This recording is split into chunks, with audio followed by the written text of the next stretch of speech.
Vibrant Visuals was revealed just a month ago, and it shocked many that it was going to be free on all platforms, but the real shock came yesterday when Mojang confirmed it would be the default. Minecraft will look like this soon for many players, and this will be one of the biggest updates of the year, and certainly the biggest graphics update Minecraft has ever had. I want to go through all of the changes that will come with this, as well as the secret update that is coming later that is actually available for testing right now. And well, hello, I'm AbbyX Toycat, and welcome back to another Minecraft update news video. This one is going to go into Vibrant Visuals and when it is coming out, what has actually changed between it and the regular graphics we have now, and whether or not this is the right call for Mojang to make. But first, let's talk about the platforms this will be available on, because this is going to be the default, and when I loaded it up on my PC, you can see that immediately I do have Vibrant Visuals turned on, but if I load it up on my Xbox, the same isn't true. So this being default is the headline, but it's important to read the rest of the line on the changelog, which clarifies it's for supported devices. And I think that most people would read this to hear that, oh yeah, well, if a device can have Vibrant Visuals, it will have it turned on by default, but the Xbox One fully runs Vibrant Visuals. Here's me turning it on now. It just won't have it on by default, and this is probably because of the fact that you get around 40 FPS. This will also affect, presumably, mid-end phones and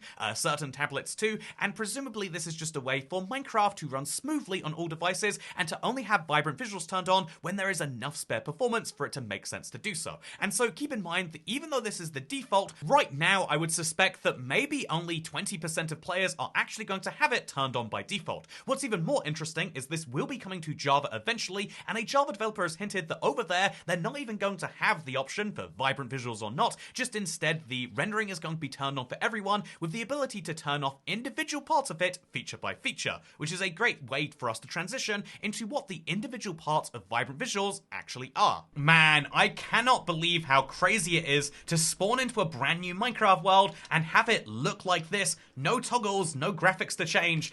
This is the new look for Minecraft, and everyone can tell that, yeah, it kind of looks like shaders, but actually knowing what the individual components of Vibrant Visuals are is pretty important, and so let's break that down right now, and let's start with the biggest and most obvious change, and that is lighting. This is the thing which basically defines most shaders that exist, and let me show you a great example by breaking some of these dark oak stairs we have at spawn, and then also breaking some fences, because you'll notice that there are shadows in Minecraft now. Previously, and the way that most games work, is they just kind of assume that there is one light source, and in Minecraft in particular, it means that while the sun is up, everything is evenly lit to light level 14. This is still how the game works on an underlying level, so your farms won't change, but in terms of the visuals, now when you place, say, a staircase block, you can see that the shadow that is cast depends on where the stairs are relative to the sun.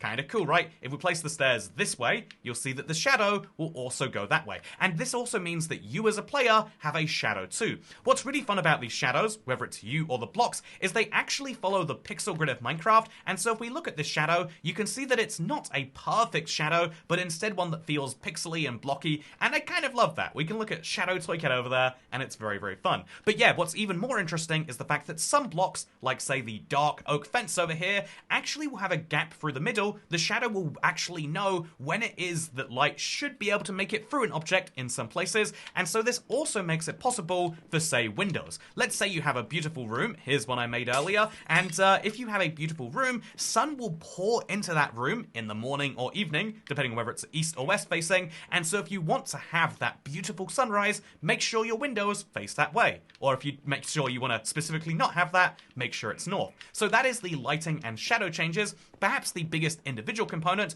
but there are also changes that have been made to basically every texture, by the way, and also that have been made to the fluids in Minecraft, namely water. Look at how water looks right now. Isn't it stunning? This is the new surface that water is going to have in Vibrant Visuals. It's sort of a texture change. A lot of textures have been very directly changed or touched up in that way, but also it's a change to the way that water behaves, not just being a block that you happen to be able to swim through or place, but also being a surface that can reflect the sun. Here you can actually see if we maybe get some, actually you can see it's reflecting the sky very nicely over there, very, very cool, but it also will reflect the trees. Like if you zoom in a little bit there, you might be able to see that, oh god, there is a trident drowned right behind me, and 9.5 hearts. That is absolutely brutal. But if you look just ahead of me over here, you can actually see that the trees are reflected in the water. Oh, that's very cool. I mean, when you're not being hit by a trident round. Next up, it's emissive textures. This is something which you can easily spot when looking at something like a campfire and just assume is like, oh, it's Minecraft making light more realistic. And yeah, the blocks that already put light out, that's where it makes sense. But there are also blocks which put out no light right now, but are going to have an emissive texture, meaning that when you look around your world, you're going to be able to see things much brighter. Here is what things look like before, and here are what things look like now. All of this light is what you might call fake. That is to say, it won't stop mobs from spawning here. It's a deep dark, so it doesn't need that. But instead, it's purely visual only, just like the glow squid, and it's an opportunity to have a purely visual light texture to make places feel that little bit extra spooky. I mean, look at this skulk and the way it affects your world. It's such a cool little change, and it's one of those fun little textures they've decided to add. Oh, speaking of textures they decided to add, they've changed quite a few textures around during the course of these betas. I think dried kelp is a really interesting one, so if we look at this up close, you can see that it's a slightly more complex texture than it was before. Block of Redstone's another one I like so much. But now let's go ahead and let's talk about cloud cover. This is something that you might not immediately spot, but which really adds a little bit of life to your Minecraft world. The clouds are no longer just a weird thing you encounter and that you can see in your sky. They also have shadows that come from below them. This means that as you're going across, say, a plains biome, you might be able to spot that there's a cloud up ahead that is actually blocking the sun, and this is a fun little feature that is actually fully toggleable. If you want to, you can not just choose to turn off clouds, you can choose to turn off the quality of these cloud shadows, and this is one of those fun settings that is enableable. Similarly, there is another setting that I think most people don't directly appreciate, but it adds to the cinematic value of Minecraft, and it is what's called bloom. If we set the current time to sunset, you can see that while looking directly at the sun, not advised in real life, by the way. Especially don't do so with, say, a telescope of some form. I think that this would be a very, very poor idea. Okay, I'm going to be honest with you. I can't locate anything in the Minecraft inventory by pure vibes. Ah, there it is. Okay, here is the spyglass. Whatever you do, don't look directly at the sun. God, is it bright. But if you were to do so, you could choose to turn bloom off. This is turned on by default no matter what your settings are, but bloom is allowed to be scaled all the way down to 0, where as you can see, things look a little bit more normal and you won't be quite as blinded by it. Goodbye, sun. You were great while you were there. Man, look at the sky, by the way. This is another one of the cool changes. Instead of just having a boring blue skybox, Minecraft actually changes to add this kind of atmospheric effect, what you might call atmospheric fog, and it's a way to just make the world feel a little different. I've seen resource packs that really play around with this, turning it up to the max, and ultimately it's something that makes the render distance feel a little bit more natural, you might argue. Instead of going straight from existing to not, you go into this weird midway point. But effectively, to me, this turns down your render distance, so it's not a feature I'm a massive fan of, but it is one that exists. Oh, by the way, speaking of thing that exists, the moon also does cast some light on your world. It's funny because, in my opinion, one of the biggest features of Vibrant Visuals is the fact that being around at nighttime is actually much more playable than it is right now. As you can see, it actually looks dark, but dark in the way that your eyes have actually adjusted to, and it's kind of funny because it means that if you are early or late in the night, somewhere where the sun is about to rise, like if we literally do time set night, you can see it's like blindingly bright still because there's some amount of sun below the atmosphere still, and I think it's kind of wild that nighttime looks like this, but yeah, wait until you see the never and the end. Absolutely shocking things in their own right. But yeah, these are the individual components that make up Vibrant Visuals, hopefully explained to a decent degree without going too technical, because there are technical terms for everything. Water is called SSR, the way that lighting works is called deferred rendering. It waits until later in the frame to do things, but leaving aside all of these technical terms for it, these are the individual graphics that make up Vibrant Visuals. These are the things that are individually enableable, at least on Java. On Bedrock, the way it works is just like this. You have, in your video settings, Vibrant Visuals as one of the choices after Simple and Fancy, and if you want, you can go in there and change all of these settings, with the one that I haven't mentioned so far being Resolution. So if you choose to have upscaling, there's two different types, and honestly, I do not know enough about the difference between them to tell you anything about it, but you can choose a resolution, and if you set this resolution to be lower, you'll get better performance out of Vibrant Visuals at the cost of, well, I mean, do I need to explain? I don't know who this is playable for, but for someone I'm sure, But yeah, basically, if you set the resolution down, you can massively take away performance requirements at the cost of, well, you know, visuals. Set it to 75% and things look pretty normal, but in my opinion, I think unless you're playing on a crazy high resolution device, where maybe 50% might be fine, bring it down to 1080, you probably want to play a resolution set to native, where things actually look normal. Pro tip. Oh, wow, did you see that? What caused that to happen? Speaking of things you've probably seen, you might have heard that Mojang are not just going to release vibrant visuals into the world, but they're actually going to continuously update it, and they've actually done that throughout the beta and preview process, which means that even yesterday when they confirmed this would be the default, we actually got quite a few changes alongside it. Some of these changes are ones you might immediately notice, and a lot of them are kind of minor, but I'll bring them up anyway. So did you know, for example, they've changed the way that backscattering of light will work when you're underwater, so you might notice some changes to how light works when you're down here. They've also made some changes to how these metallic blocks would look. It's something I tried to play around with earlier, but basically the way that light reflects onto Minecraft blocks is something that is programmed individually on a per block basis, and so metallic blocks have a particular sheen that you can see right here. Very, very cool. Similarly, they've made it so that now the sign, so again, pay attention to the sign, you'll notice that it has MERS support. I'm going to level with you, I don't know what that means, but I do know that now you can have paintings have actual shadows to them, and they will behave correctly. So if I put a painting down right there, you can see that the painting is going to have its own shadow, and that shadow will block the sign entirely.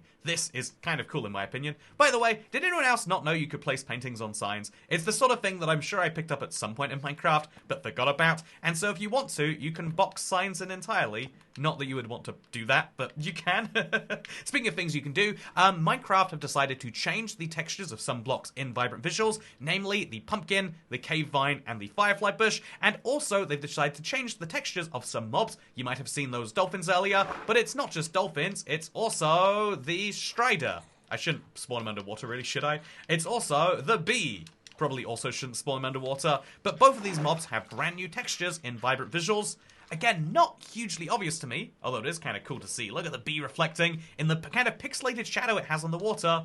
It's so cool to see this stuff. But yeah, these are the changes they've made right now. But the bigger changes more people are excited about are the ones that are coming as part of a toggle that you might have heard about already. So yeah, in the exact same beta and preview where you can currently play around with Vibrant Visuals, there is a secret toggle that you can turn on. I say secret, it's right there in the experiments, but if you turn on this experimental toggle, you then can go to your graphics settings and you'll find two brand new options. And they're effectively two brand new options for the same thing, but right here you'll see what they are. It is point light quality and then point light shadow quality. We'll set both of these to high, and you can see that our light goes from looking very much like it does right now to looking much, much brighter. In fact, it looks like you're staring directly at a light bulb, which is how it should look when you stare at light. It should be overwhelmingly bright, and what's cool about this is this also then supports colored lighting. Here is a soul torch, a real item we can have right now, doing the exact same thing, but with this light blue glow. It is so, so cool to look at these, right? And what's even cooler is, again,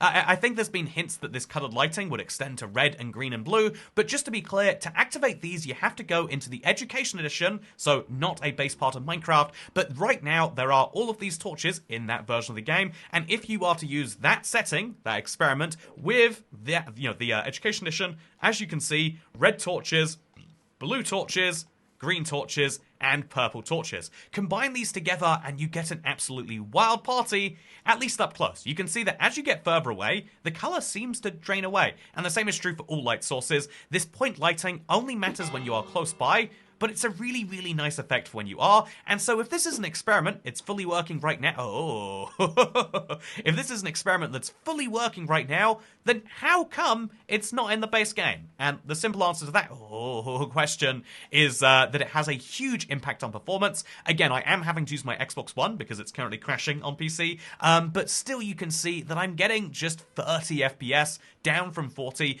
When Vibrant Visuals is going to have such a performance impact, they've decided to take the most lowering part of it and temporarily remove it. And how long till it comes back in there? Well, it's anyone's guess, but the future is all we know for now. And maybe they decide never to add it, because does this really need to be added to Minecraft? It is cool, for sure, but is it necessary at the cost that it has? Well, that's for you to decide, for sure.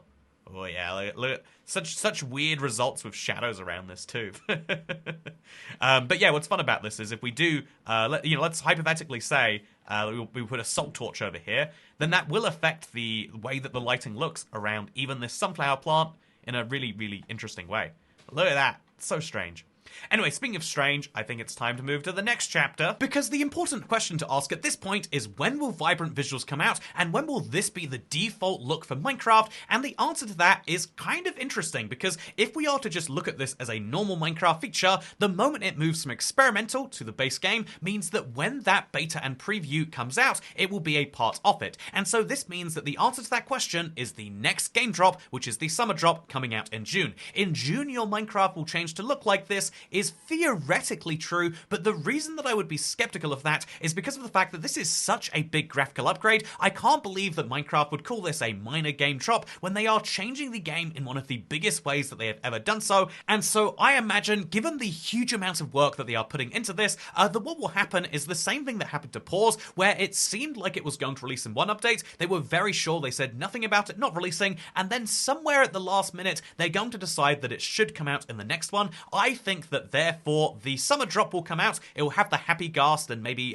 you'll be able to play around with vibrant visuals in experimental, just so that they can get that last wave of testing in before they finally release vibrant visuals in 1.21.100, or let's be honest with ourselves, 1.22 Minecraft, which yes, I am still holding out hope for. And so that is when I believe we'll be getting vibrant visuals. It could be as soon as June, it could be as late as August, or it could get delayed even beyond that. But I imagine, based on the amount of work that's going into this and the announcement that they've done, that it will be one of those two updates, and so that is when it will be the default. But crucially, even though it will be the default and even though it's releasing, it won't work well on all devices, and it won't be the default for most of them. And so keep in mind that even if 20% of Bedrock players have this on by default, some of those will turn this off, and that is excluding all the Java players, which will not have access to this update yet. There clearly are some pretty concrete plans if developers are talking about it, but still, they haven't given any release date. We haven't seen any of the tech develop over there, and so eventually Java will change, but it seems like not right now. But still, huge changes on the way for Bedrock, something to keep in mind, and that is why I think it's finally crucial we talk about the big question: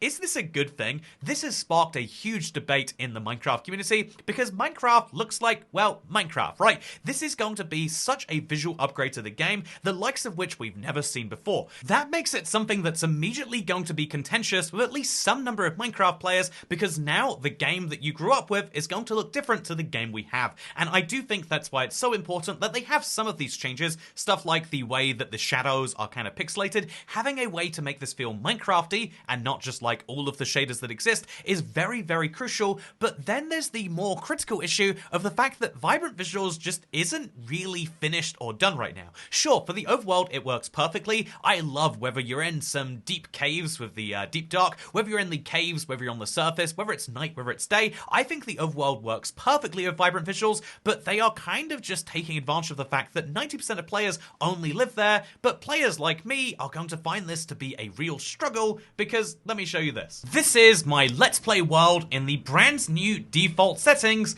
and as you can see, it looks a little bit dark immediately, a lot darker than it did before, honestly to the point where even around this Nether Fortress, you actually can barely see things in some places. Now sure, there's an argument this is atmospheric, and it really draws your attention to the lighting, but the truth is that the Nether doesn't seem like it was considered in the slightest with this visual upgrade. It is so hard to see anything in lots of the biomes, and when you get to the Soul Sand Valley, you're basically playing in the darkness. I mean, just look at this. I can see no detail over there. There's just pure black segments. I think that this lighting is perfectly designed with the overworld in mind, but it has absolutely no consideration for the Nether, and seemingly minimal consideration for the end, which just doesn't make any sense if you ask me. A lot of people's existing builds are going to be made under current lighting assumptions, and those builds aren't going to work unless they turn these down, and in my opinion, Minecraft is at its best when it works out solutions that don't just work for that work for new players on brand new worlds, but they work out great ways to make sure that all Minecraft players can enjoy something. Right now you can see that, like, yeah, just as I'm looking around the Nether, it is disastrously bad, and if you don't have a light source near you, you're not going to have a good time in the Nether. Is that the way that the Nether should be from now on? Because if so, either people will turn off vibrant visuals and actually be able to see correctly. Look how much better it looks, by the way. But people either turn off vibrant visuals and allow themselves to see better, or they will resign themselves to a world where Minecraft gets harder thanks to a visual upgrade that is meant to make the game look better. Is that... What is that? How is that here? What happens if I go into it? Do you think it'll explode on me? Oh no, this is strange. Is that a vibrant visuals thing, or is... You know, I don't know what's happening there, but I'm gonna... You know, maybe if I, like, break some blocks. Oh, I can't. Oh. There we go, okay. So if I break enough blocks around it, I think I just found a cursed part of my Minecraft world, chat. Anyway, so, yeah, I think that vibrant visuals to be I think the vibrant visuals to be considered possible to be default graphics, they need to work out where effectively 2/3 of your world is, the Nether and the End.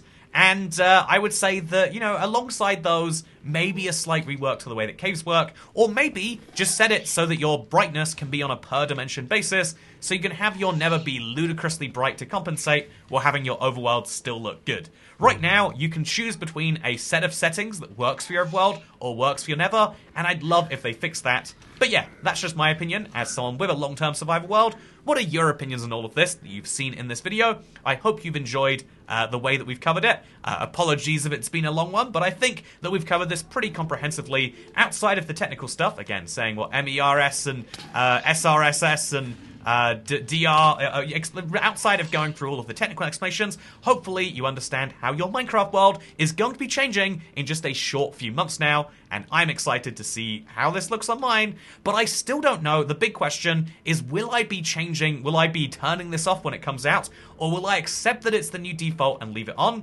Well, that's a question we've got 2 months to work out. But for now, thank you very much for watching. I hope you all enjoyed, and I'll see you next time. Bye. Oh no. Oh no. Okay, we're fine.